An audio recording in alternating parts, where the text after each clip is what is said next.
Palavra da Verdade, com Hernandes Dias Lopes. Então vamos lá, abra sua Bíblia agora, na segunda carta de Paulo a Timóteo. Eu quero partilhar com vocês, para mim, um dos textos e uma das histórias mais desafiadoras da Bíblia. 2 Timóteo, capítulo 4, a partir do verso 6. Até o verso 18. Paulo, certamente, é o maior bandeirante do cristianismo. É o grande desbravador do reino de Deus. Certamente o maior pregador, maior apóstolo, maior missionário da história da igreja. E nesse texto ele está se despedindo, ele está no corredor da morte, sentenciado à pena capital, vai ser degolado. Outro pregador degolado. E ele está escrevendo a sua última carta, o último capítulo, com as últimas palavras dele registradas antes de morrer. E ele diz assim para Timóteo: Timóteo, quanto a mim, já estou sendo oferecido por libação, e o tempo da minha partida é chegado. Combati o bom combate, completei a carreira, guardei a fé. Já agora a coroa da justiça me está guardada, a qual o Senhor, reto juiz, me dará naquele dia. E não apenas a mim, mas a todos quantos amam a sua vinda. Procura vir ter comigo depressa, porque Demas, tendo amado o presente século, me abandonou e se foi para Tessalônica, Crescente para a Galácia, Tito para a Dalmácia. Somente Lucas está comigo.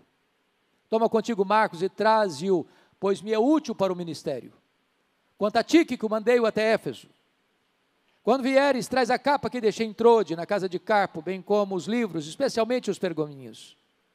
Alexandre, o latoeiro, causou-me muitos males. O Senhor lhe dará paga segundo as suas obras.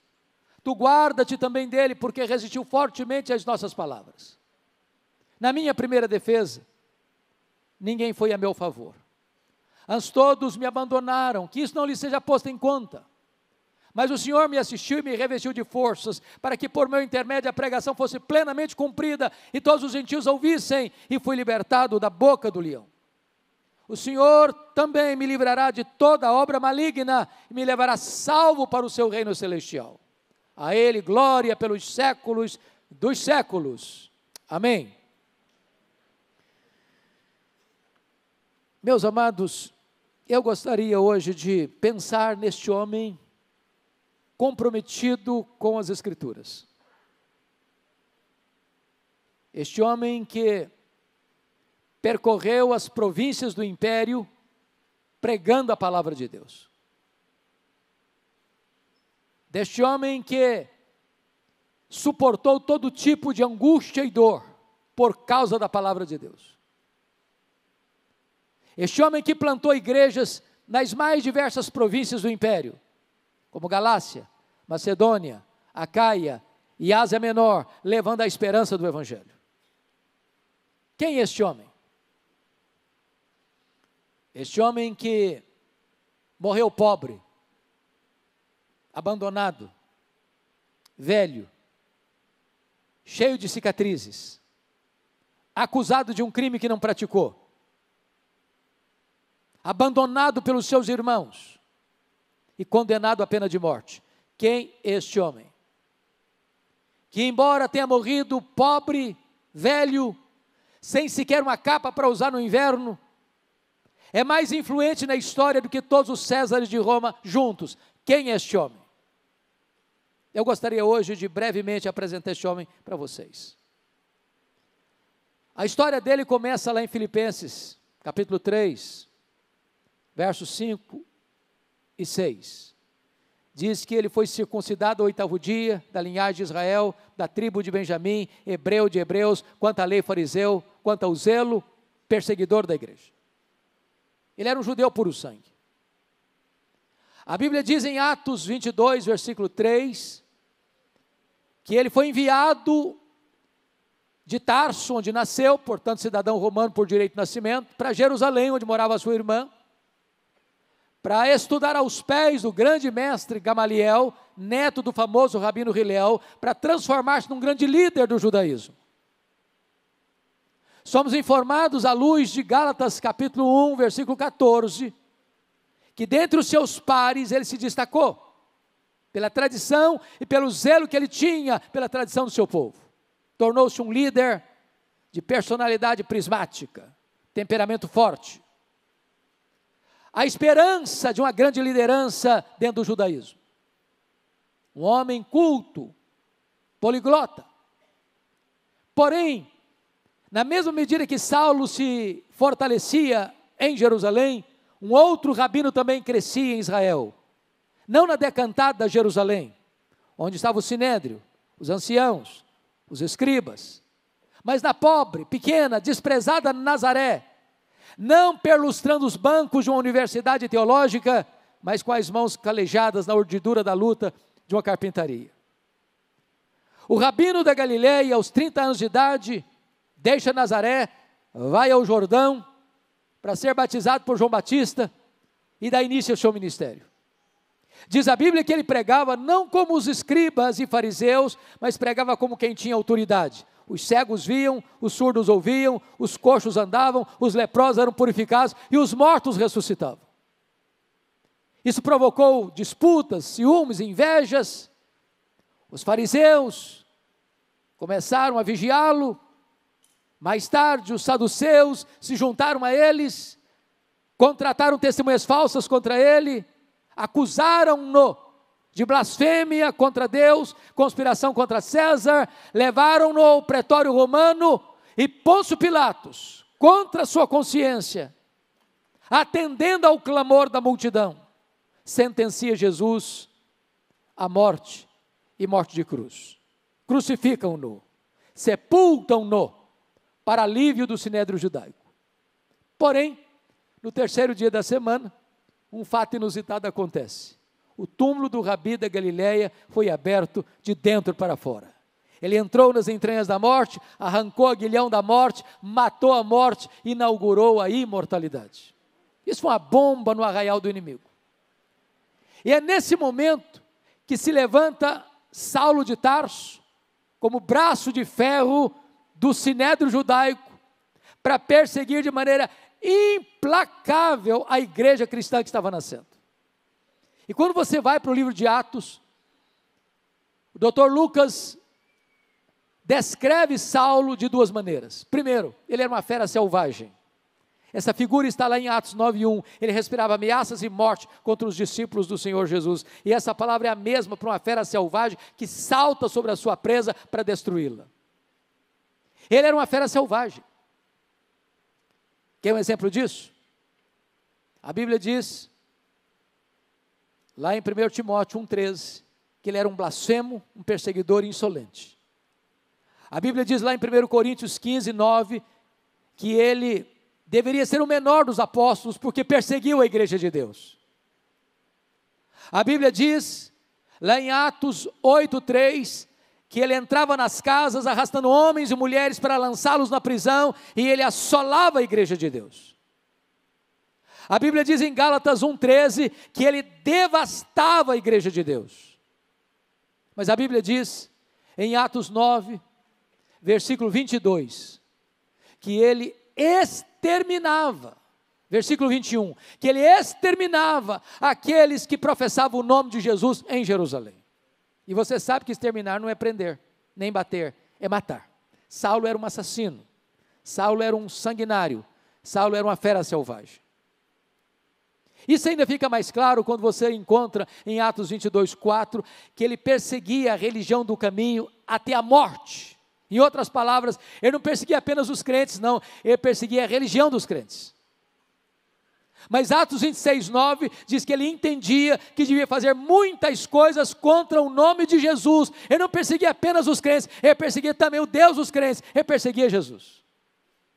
Mas Atos 26:10 diz que ele lançou muitos, não poucos, muitos dos santos em prisões, e contra esses muitos dava o seu voto quando os matavam.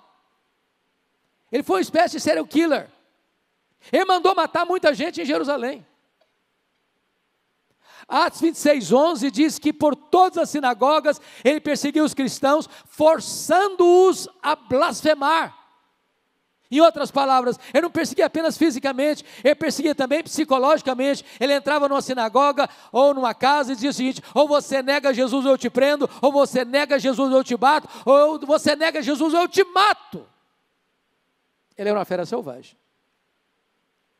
Porém, Lucas nos apresenta um outro retrato dele. Ele era um touro indomável. E esta figura está em Atos 26:14. Quando o próprio Senhor Jesus aparece para ele no caminho de Damasco e diz: Saulo, Saulo, por que me persegues? Dura coisa te é recalcitrares contra os aguilhões. Eu fui criado na roça. E eu vi muito boi sendo amansado para o trabalho doméstico. E o principal instrumento para amansar um boi bravo é o aguilhão, é o ferrão. Às vezes nós imaginamos que o Espírito Santo só começou a trabalhar na vida do Saulo lá no caminho de Damasco. Isso não é verdade, não. Toda vez que Saulo entrava numa casa ou entrava numa sinagoga e forçava um crente a blasfemar, e o crente preferia a morte do que a blasfêmia ou a apostasia, era o Espírito Santo picando a consciência desse homem, era o Espírito Santo ferroando esse touro bravo, mas esse touro bravo não quer ser amansado.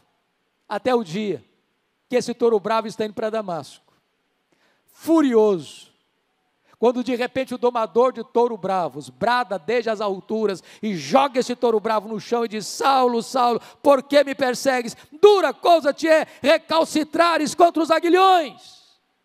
O touro bravo está caído, o touro bravo está vencido, o maior perseguidor do cristianismo está convertido. Fecha-se aqui essa página, abre-se uma nova página na sua vida, a preparação de Saulo para o ministério. Diz a Bíblia, lá em Atos 9:13, que o Senhor aparece para Ananias, lá em Damasco, e diz: vai à rua direita, na casa de Judas, e impõe as mãos sobre Saulo, para que ele recobre a visão. E diz a Bíblia que Ananias diz: mas Senhor, eu tenho escutado de tanta gente quantos males tem feito este homem aos teus santos em Jerusalém. E Deus disse: vai, porque ele é para mim um vaso escolhido, o enviarei para longe aos gentios, e eu lhe mostrarei o quanto importa sofrer pelo meu nome. Diz a Bíblia que Ananias foi, impôs as mãos sobre ele recobrou a visão, ele recebeu o Espírito Santo e ele foi batizado. Agora notem comigo, por favor, abrindo a sua Bíblia aí, em Atos 9:20, por favor. Está escrito aí que Saulo, logo que ele foi curado, logo que ele foi revestido com o Espírito Santo, logo que ele foi batizado, ele passou a pregar nas sinagogas de Damasco, afirmando que Jesus é o Filho de Deus. Agora preste atenção no verso 22. Saulo mais e mais se fortalecia, confundindo os judeus, demonstrando que Jesus é o Cristo. E eu pergunto a vocês agora, há alguma diferença entre o que ele fez no verso 20 para o que ele fez no verso 22? No verso 20 ele afirma que Jesus é o Filho de Deus, mas no verso 22 ele demonstra que Jesus é o Messias, que Jesus é o Cristo. Demonstrar é provar uma tese detalhada, meticulosa e exaustivamente. Há uma grande diferença entre uma coisa e outra. A pergunta é: quanto tempo durou isso? Atos não responde essa pergunta. Mas a resposta está em Gálatas capítulo 1, versos 14 a 18. Diz a Bíblia que quando Saulo foi convertido em Damasco, ele não subiu para Jerusalém onde estavam os apóstolos, mas ele foi para a região da Arábia. E fica lá 3 anos. E depois de 3 anos, Gálatas 1,18 diz que ele retorna outra vez para Damasco. E a pergunta é: o que é que Saulo ficou fazendo 3 anos na Arábia? E a resposta é: um seminário intensivo com o Senhor Jesus. Se Jesus investiu 3 anos nos apóstolos em Israel, Jesus investe 3 anos em Saulo na Arábia. Certamente ele releu o Antigo Testamento, e certamente ele parou para meditar e pensar, aquele Jesus que ele estava perseguindo era de fato o Messias. Convencido dessa verdade, ele retorna, conforme Gálatas 1,18, para Damasco. E quando ele retorna para Damasco, é que se encaixa Atos 9:22. Saulo mais e mais se fortalecia, confundindo os judeus, demonstrando que Jesus é o Messias, é o Cristo. O que é que acontece com ele? Eles querem matá-lo, ele tem que fugir. foge de noite, dentro de um cesto, muralha abaixo. E agora ele vai para onde? Agora ele vai para Jerusalém. Abra a sua Bíblia aí em Atos 9, 26. E aqui vamos dar uma pausa, porque tem algo para mim da mais alta importância para entender no ministério de Paulo e no nosso ministério. E eu quero levantar uma tese aqui. Qual é a tese? A tese que eu quero levantar é que quando Saulo sobe para Jerusalém, ele está governado pela velha aliança e não pela nova aliança. O que é isso? Deixa-me explicar o que é velha aliança. Quando Moisés desceu do monte com as tábuas da lei, o povo disse para Moisés: tudo o que o Senhor falou, nós faremos. Eu pergunto a vocês, fizeram? Não fizeram. O que faltou para eles? Sinceridade? Não. Faltou-lhes poder. Na velha aliança tudo depende de nós, nada de Deus. Mas na nova aliança tudo depende de Deus, nada de nós. A doutrina da nova aliança Paulo vai ensinar na sua segunda carta aos Coríntios, a partir do capítulo 2, verso 14, quando ele diz: graças porém a Deus, que em Cristo sempre nos conduz em triunfo, e por meio de nós manifesta a fragrância do seu conhecimento, tanto os que são salvos, como os que se perdem, para uns cheiro de vida para vida, para outros aroma de morte para morte. Mas quem porém é suficiente para essas coisas? A pergunta fica no ar sem resposta. E a resposta vai aparecer no capítulo 3, versículos 4 e 5, quando ele diz: a nossa suficiência vem de Deus. Isso é nova aliança. Então a tese que eu vou levantar é que quando Saulo subiu para Jerusalém, ele estava governado não pela nova aliança, mas pela velha aliança. E por quê? Porque quando ele sobe para Jerusalém, ele está convencido de que ele vai ser o grande líder da igreja. Aliás, ele tem motivos para pensar isso. Primeiro, todos os apóstolos de Jesus eram galileus. E aqui na Judéia, os galileus eram tidos como gente de segunda classe.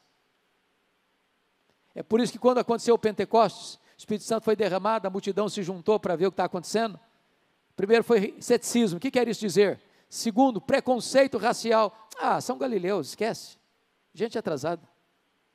Depois, zombaria. Estão bêbados, estão embriagados. Saulo pensou: esses galileus aqui não vão conseguir nada. Segundo, os apóstolos de Jesus, além de galileus, eram iletrados.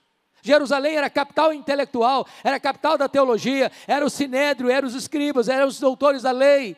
Ele pensou: esses homens incultos aqui não conseguem nada não. Ele pensou: eu tenho o melhor currículo, eu tenho a melhor performance, eu sou o único homem aqui credenciado com capacidade de botar esse negócio para funcionar. E ele sobe com essa intenção de ser o grande líder.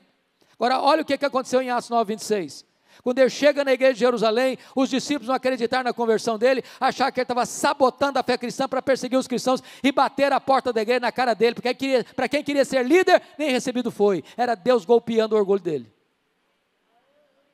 Atos 9, 27 diz que Barnabé o acolhe, que Barnabé o apresenta aos apóstolos, e agora ele é acolhido na igreja, e agora ele tem desenvoltura na igreja, e agora ele discute com os helenistas, judeus nascidos fora de Israel, e os helenistas tomam a decisão: nós vamos matar Paulo. Atos 9:30 diz que os discípulos se reuniram e falaram: ó Paulo, dá para você ser nosso pastor? Não, você tem que ir embora da igreja. Tem pastor aqui hoje? Quem é pastor, levanta a mão. Oh, que maravilha. Hoje, gente, não tem nada mais difícil para um pastor do que estar convencido que deve ficar na igreja, e os membros da igreja estão convencidos que deve sair da igreja. É complicado. Sabe o que aconteceu com Saulo? Ele não foi embora. Não foi. Mas não era só os membros da igreja que queriam que ele fosse embora, não. O próprio Deus, em Atos 22, 17, apareceu para ele em Jerusalém, numa visão, e disse: vai embora, eles não vão te ouvir. Hoje, ser mandado embora pela direção da igreja, pela liderança da igreja, pelo conselho da igreja, ou pela assembleia da igreja, é uma coisa. Mas ser mandado embora pelo próprio Deus, parece que não resta opção mais.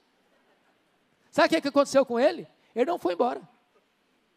Atos 22, 18 diz que ele começa a razoar com Deus. O senhor pensa melhor, o senhor pensa direito, o senhor não pode cometer esse erro estratégico. Sabe o que ele disse? Senhor,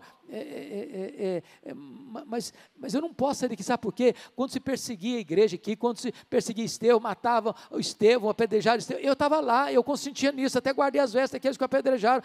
Senhor, eu sou o homem certo, eu tenho o melhor currículo, eu sou o único homem que bota essa coisa aqui para frente. Sabe o que aconteceu? Deus não mudou. Foi Saulo quem tem que mudar e mudar-se. Deus disse, vai! Sabe o que aconteceu com ele? Ele não foi. Volta para Atos 9:30. Está escrito aí que os discípulos se reuniram e o levaram até Cesareia. Ele não foi, ele foi levado, ele não saiu, saíram com ele. Ele saiu de Jerusalém como Ló saiu de Sodoma, a reboque. E de Cesareia mandaram-no para onde mesmo? Para Tarso. Sabe onde era Tarso? O lugar que ele nasceu. Sabe o que Deus está dizendo para esse cara que se acha insubstituível? Meu filho, se você pensa que eu preciso de você, você está muito enganado. É você quem precisa de mim. Você quer saber de uma coisa? Arruma as malas e volta para casa. Sabe quanto tempo ele ficou em casa, no molho, debaixo do anonimato, sem holofotes? Mais de 10 anos para quem queria ser líder. Ele tinha que aprender a grande lição que tudo depende de Deus, nada depende de nós. Ele tinha que entender que primeiro Deus trabalhava nele, para depois Deus trabalhar através dele. Ô irmãos, esse texto está mostrando uma coisa muito clara para nós, você não fabrica um líder do dia para a noite. Tem propagandas enganosas por aí, aprenda a falar inglês fluentemente em 30 dias. Eu nunca aprendi, ou eu sou burro demais, ou esse negócio vocês me dão um endereço, porque eu vou lá. Deus não tem pressa em preparar os seus líderes. O moinho de Deus mói devagar, mas mói fino. Agora o pior não aconteceu não, o pior está em Atos 9:31. Diz que no dia que Saulo arrumou as malas e foi embora da igreja de Jerusalém, a igreja passou a ter paz e passou a crescer. Você quer coisa pior para um pastor que é isso? O dia que vai embora da igreja, os problemas da igreja se resolvem e a igreja explode em crescimento. Deus estava trabalhando nele para depois trabalhar através dele. E aí diz a Escritura que explode um avivamento em Antioquia da Síria, a terceira maior cidade do mundo. A igreja de Jerusalém manda para lá o Barnabé, que era o melhor pastor da igreja. Barnabé chega lá e vê a graça de Deus prosperando e fica feliz. E lembrou-se de Saulo, mais de 10 anos lá no anonimato. Foi lá em Tarso atrás dele. Vem cá, Saulo, você vai comigo para Antioquia. E diz a Bíblia que durante um ano eles ensinaram a multidão de discípulos.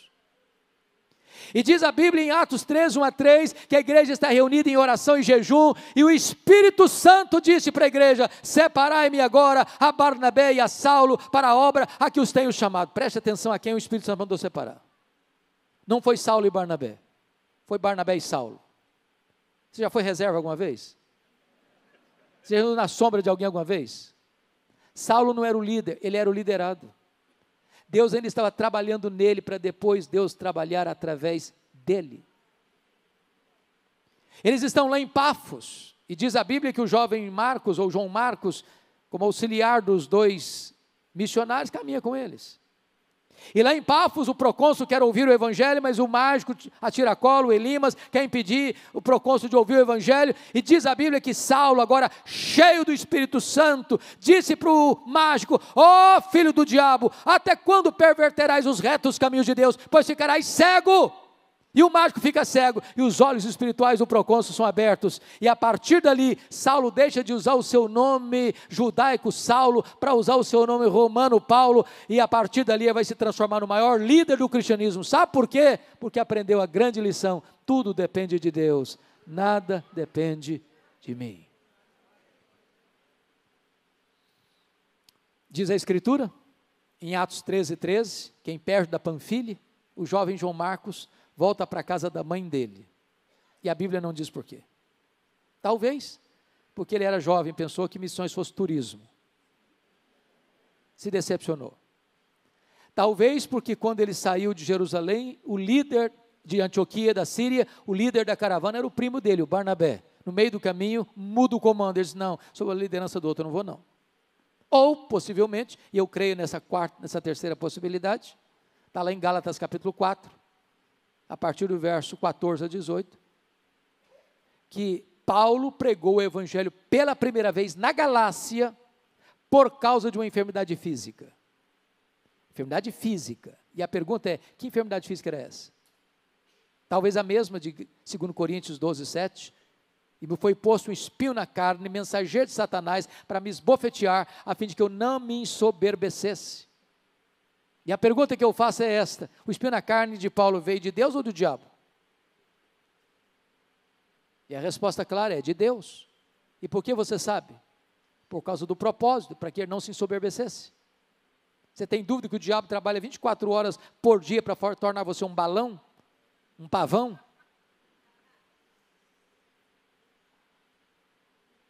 Pois bem, queridos irmãos, então Paulo e Barnabé sobem as montanhas do Cáucaso, deixando essa região pantanosa, talvez onde contraíam uma malária, que dava uma dor de cabeça alucinante. Por isso Paulo possivelmente tinha um problema de visão, porque os Gálatas, se possível fosse, arrancariam os próprios olhos para dá-los a Paulo. E eles então vão para a primeira viagem missionária. Tem luta, tem lágrima, tem dor, tem sangue, mas tem frutos, tem igrejas plantadas, tem liderança fortalecida. Ele vai para a segunda viagem missionária, que é ir para a Ásia. O Espírito diz, não, você não vai para a Ásia não. Você vai passar a Macedônia, porque eles escutam a voz de um varão macedônio. Passa a Macedônia e ajuda-nos. Quando eu leio isso, eu fico tão impressionado. Sabe por quê? Eu tive agora lá nos Estados Unidos uma reunião com os meus líderes da Luz para o Caminho. Nós somos um ministério português, mas nós temos lá as 10 principais línguas do mundo, os líderes. Chinês, japonês, russo, hindi, indonésio, francês, inglês, espanhol, português. E eu fico olhando, irmãos, nações tão vastas e tão populosas no Oriente, na Ásia, mergulhadas ainda na densa escuridão. E quis Deus que o Evangelho entrasse no Ocidente. E muito possivelmente você e eu estamos aqui em virtude dessa direção missionária. A igreja é plantada em Filipos, mas ele é açoitado. Ele vai para Tessalônica e é enxotado. Ele vai para Bereia e é escorraçado. Ele vai para Atenas e é chamado de tagarela. Ele vai para Corinto e é chamado de impostor. Ele vai para Éfeso e enfrenta lutas maiores que as suas forças, enfrenta feras. Ele retorna para Jerusalém, trazendo as mãos cheias de muitas e generosas ofertas, recolhidas das igrejas gentílicas, como nós ouvimos no culto de hoje aqui. Mas quando ele chega lá em Cesareia, depois da viagem feita, o profeta Ágabo o prende com um cinto e diz, não suba, ou se você subir, você vai ser preso lá, é isso que eles vão fazer com você. E eles quiseram desanimá-lo, quiseram instar com ele para não ir. Ele disse, vocês estão fazendo o que comigo? Eu estou pronto não só a ser preso, eu estou pronto a morrer por causa do Evangelho, por causa de Jesus. E ele foi preso mesmo. Quiseram matá-lo, fizeram um voto de anátema para matá-lo. A notícia vaza, transportam Paulo para Cesareia Marítima, e ele fica 2 anos sendo acusado pelos judeus, sabendo que tinha o direito de cidadão romano, e sabendo que havia uma trama para matá-lo, por causa que o Sinédrio estava cooptando o governador Festo. Ele diz, eu sou cidadão romano, quero ser julgado em Roma. Para Roma você quer ir? Para Roma você irá. Mas Deus já havia dito para ele em Atos 23, 11, coragem, Paulo. Assim como você deu testemunho em Jerusalém, eu quero que você dê testemunho também em Roma. Deus o queria em Roma, ele queria estar em Roma. Quando ele parte para Roma, enfrenta um naufrágio. Você pode entender isso? Ô, irmãos, fazer a vontade de Deus não significa que você vai pisar em tapetes aveludados, viu? Talvez você vai caminhar pelo deserto e enfrentar mares revoltos, exatamente por fazer a vontade de Deus. O navio se despedaça todo, mas eles se salvam na ilha de Malta. E os bárbaros montam a fogueira para aquecê-los, e o único que quer manter a fogueira acesa é Paulo. e vai catar uns gravetos e jogar na fogueira. E quando ele joga o punhado de gravetos na fogueira, uma víbora brota do fogo e prende na mão do Paulo. Sabe quantas pessoas tinha dentro do navio? 276. Aquela cobra tinha 276 outras opções para morder. Foi morder logo na mão do Paulo. Os bárbaros gritaram na hora: é um assassino, tem se livrado do mar, a justiça não deixa viver, vai cair, vai inchar, vai morreu, não caiu, não inchou, não morreu, mudaram de opinião, é um Deus. Não, não é um assassino nem um Deus, é o servo do Deus vivo. Não foi, irmãos, a tempestade que levou Paulo para a ilha de Malta, foi a mão da providência de Deus. O pai do prefeito estava doente, outras pessoas estavam doentes, e Paulo orou por elas, elas foram curadas. Tem hora que parece que a sua vida está de ponta cabeça, e Deus está dirigindo o seu destino, para cumprir os seus soberanos propósitos. Depois dos 3 meses de inverno rigoroso, enviam Paulo para Roma com todas as suas necessidades supridas. Chegou não como queria chegar, e tinha planejado chegar de outra maneira, mas o homem faz planos, mas a resposta certa vem do Senhor. Mas ele vai escrever em Filipenses 1,12, algo sublime. Ele diz assim: meus irmãos, eu quero que vocês saibam que as coisas que me aconteceram têm antes contribuído para o progresso do Evangelho. E você podia encostar assim, perto dele, e perguntou: Paulo, o que aconteceu com você? Que contribuiu para o progresso do Evangelho. Ele haveria de fazer um resumo para nós. Olha, gente, eu fui perseguido em Damasco, eu fui rejeitado em Jerusalém, eu fui apedrejado em Listra, eu fui açoitado em Filipos, eu fui escorraçado de Tessalônica, eu fui enxotado de Bereia, eu fui chamado de tagarela em Atenas, eu fui chamado de impostor em Corinto, eu enfrentei feras em Éfeso, eu fui preso em Jerusalém, eu fui acusado em Cesareia, eu enfrentei um naufrágio para Roma, eu fui picado por uma cobra em Malta, eu cheguei em Roma algemado, mas eu quero que vocês saibam que as coisas que me aconteceram têm antes contribuído para o progresso do Evangelho. Esse homem não crê em acaso, esse homem não crê em sorte, esse homem não crê em determinismo cego, esse homem não crê em olho gordo, esse homem não crê em feitiço, esse homem sabe que a mão de Deus dirige o seu destino. E ele vai testemunhar em Filipenses capítulo 1, 3 coisas aconteceram pelo fato de ele estar preso em Roma. Primeiro, a igreja foi mais encorajada a pregar.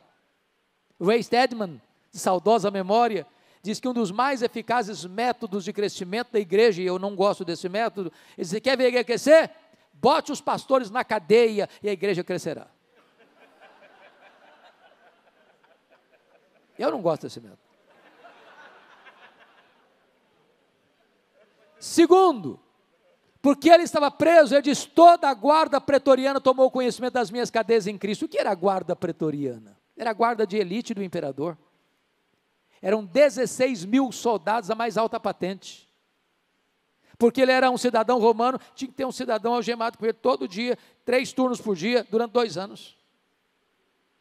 Dando oportunidade para que todos ouvissem. E eu acho, eu tenho uma que dou risada quando eu leio isso aqui, sabe por quê? O cara não podia sair, estava algemado com ele. E Paulo, evangelho neles, evangelho neles, evangelho neles, evangelho neles, evangelho neles. O Nero não sabia, mas Deus o havia constituído em presidente das missões estrangeiras do império, botado lá dentro o maior evangelista da igreja e diante dele seu auditório. Se Paulo estivesse solto, ele jamais alcançaria a elite de Roma. E é por isso que ele escreve no capítulo 4, verso 22 de Filipenses: os santos vos saúdam, especialmente os da casa de César. Era um campo missionário a casa de César. Bendito seja Deus.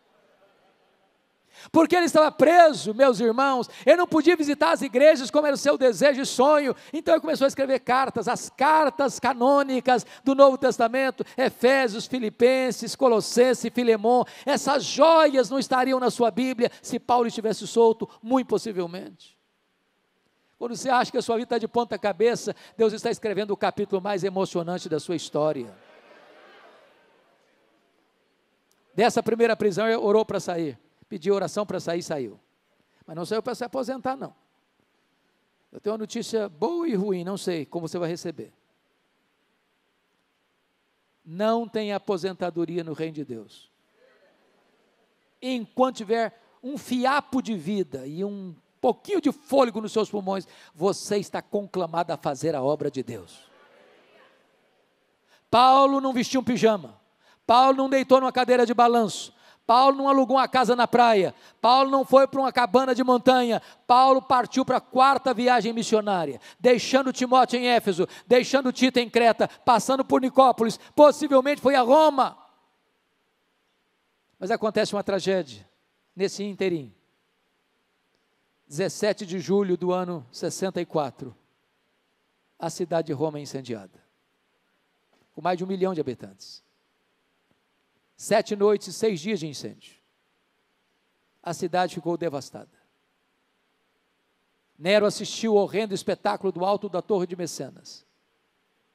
E quando o incêndio termina, dos 14 bairros, 4 tinham se livrado das chamas.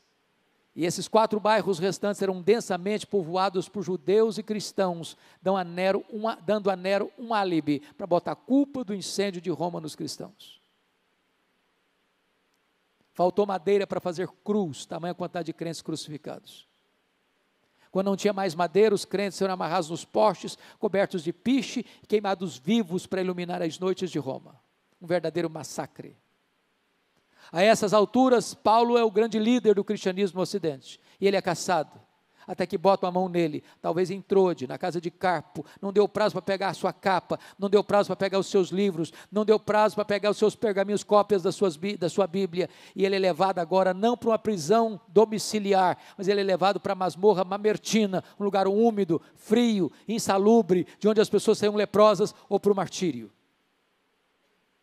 Pois é desta prisão que ele escreve esta carta. Para fazer uma avaliação da sua vida, dizendo o seguinte: ó Timóteo, com respeito ao meu passado, meu filho, eu combati o bom combate. Não foi amenidade, não. Eu completei a carreira, meu filho. Aquilo que era sonho para mim, completar minha carreira, agora é testemunho de vida, eu completei. E eu não negociei princípios e valores, não, meu filho. Eu não abri mão da verdade, não, meu filho. Eu guardei a fé.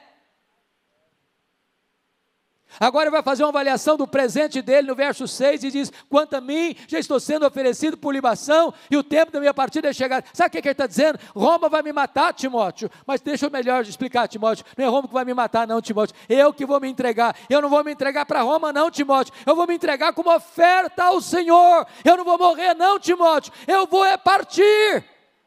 A palavra partir é um eufemismo para a morte.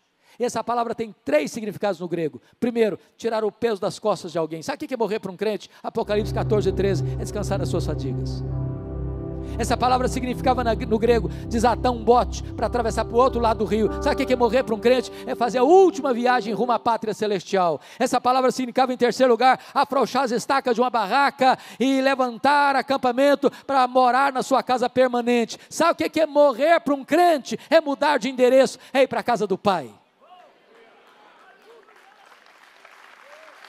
Paulo vai fazer uma avaliação do seu futuro no versículo 8, pois já agora a coroa da justiça me está guardada, a qual o Senhor reto juiz me dará naquele dia, e não apenas a mim, mas a todos quantos amam a vinda do Senhor. Ele está dizendo: ô Timóteo, meu filho, Roma me considerou culpado, Roma vai me matar, meu filho, mas isso não me importa, Timóteo, não me importa que o juiz da terra me tenha condenado à morte, me considerado culpado. O que me importa, Timóteo, é que o reto juiz, diante de quem eu e todos vão comparecer, já me justificou, não tem culpa sobre mim, não tem pecado sobre mim, o sangue do Cordeiro me lavou, eu estou declarado justo perante o tribunal de Deus, e então, Timóteo, eu estou indo receber a coroa da justiça. Agora, irmãos, esse homem não é um supercrente, ele é um homem que tem sentimentos, que tem emoções, e ele está nessa prisão, agora não como um pregador. Capítulo 2, verso 9 dessa carta diz que está nessa prisão como um malfeitor, como um bandido, um homem acusado de um crime. Ele está nessa prisão, e no capítulo 1, versículo 15 dessa carta, ele diz que todos os da Ásia o abandonaram. Ele está nessa prisão, e ele diz no capítulo 1, versículo 8, que até Timóteo ficou com vergonha dele. Ele está nessa prisão, e no capítulo 4, verso 16, ele diz que na sua primeira audiência, na sua primeira defesa, ninguém foi a seu favor, mas todos o abandonaram.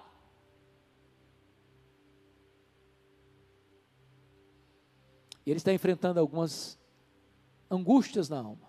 A primeira delas, a solidão. Procura vir ter comigo depressa. Segunda crise, o abandono. Demas, tendo amado o presente século, me abandonou. Terceira crise, traição. Alexandre Latueiro causou-me muitos males. O Senhor lhe dará paga, segundo as suas obras. Quarto drama, privações. Versículo 13. Ele tem privação emocional, precisa de gente. Gente precisa de Deus, mas gente precisa de gente. Privação mental. Ele precisa de livro. Ele está morrendo, mas quer estudar. Tem gente que vive a vida inteira e não estuda nada. Privação física.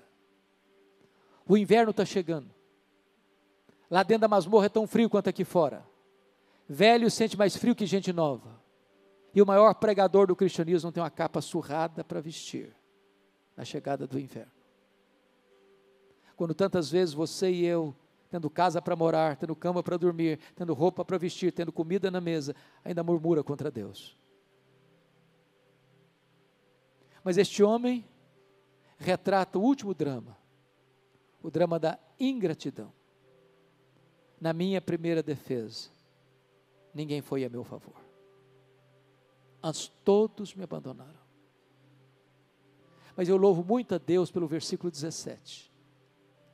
Porque aqui tem uma conjunção adversativa. Mas o Senhor me assistiu e me revestiu de forças para que eu pudesse pregar a palavra para os gentios. Esse homem está morrendo, mas tem uma coisa que para ele é mais importante do que viver. É pregar a palavra de Deus. É paixão pela palavra de Deus. É compromisso com o Evangelho de Cristo.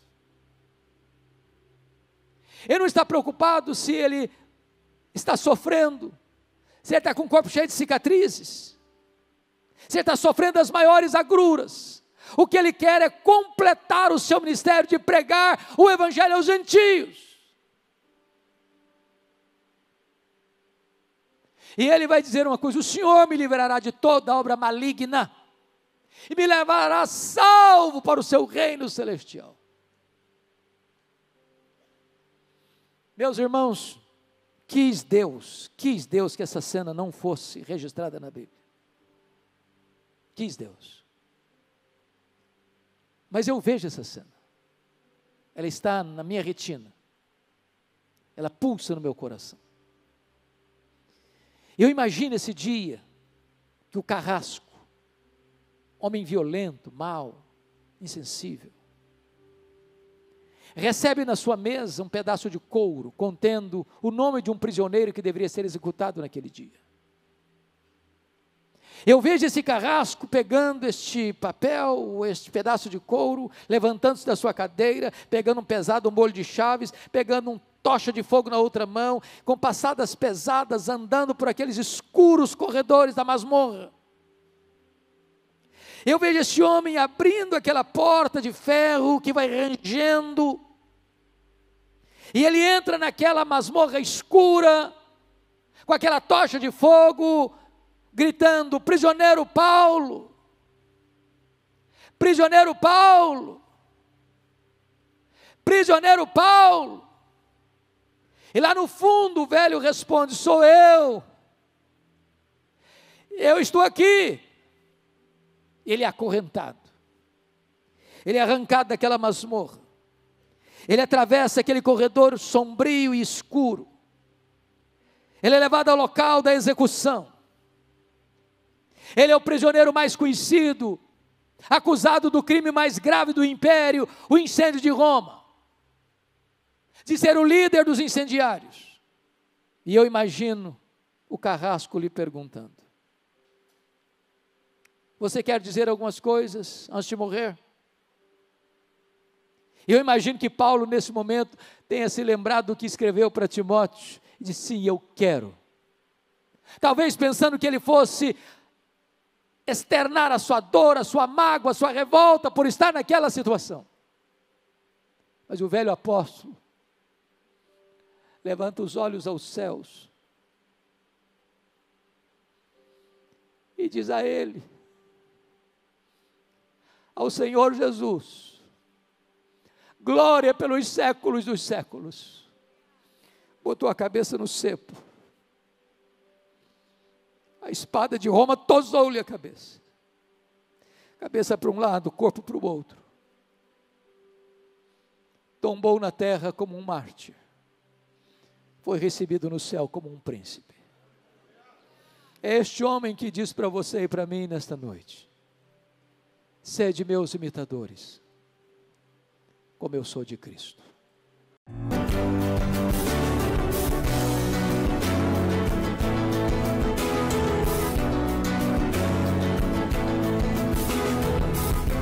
Palavra da Verdade, com Hernandes Dias Lopes.